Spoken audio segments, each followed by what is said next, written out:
ကြည့်ရတကူကူဖြစ်နေတယ်လို့ပဲလို့ပြောချင်ရင် look လား seem လား appear လား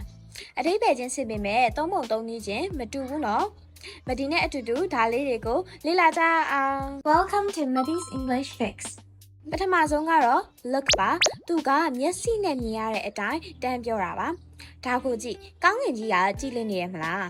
ဒါကို the sky looks clear လို့သုံးပါတယ်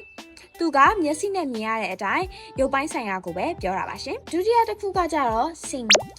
ကကြတော့ပို့ပြီးတော့လေးနဲ့သွားပြီသူကမြင်ရတာတွေမဟုတ်ဘဲနဲ့အခြေအနေကိုကြည့်ပြီးတော့ကိုယ်စိတ်ထဲမှာခံစားရတာသုံးသပ်တာပါလာပါတယ်ဥပမာကောင်းကင်ကြည်တာကိုကြည့်ပြီးတော့ it seems like a beautiful day ဒီနေ့ကတော့ကြည့်ရတာတာယာမဲ့နေ့လေးဖြစ်မဲ့ပုံပဲ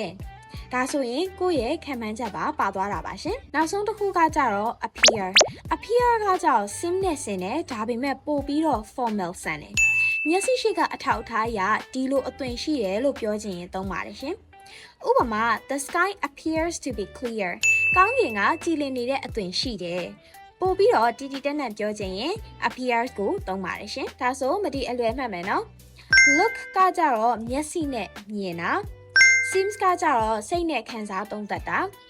appears ကကြတော့အသွင်အပြင်ကိုအထောက်ထားနဲ့ပြောတာပါဒါဆိုရင်မတိကိုကြည့်ရတာလှရဲဆိုလို့ရှိရင် look သုံးမလား sim သုံးမလားစဉ်းစားပြီးဖြည့်ကြည့်ကြပါအောင်နော် see you in the next video bye bye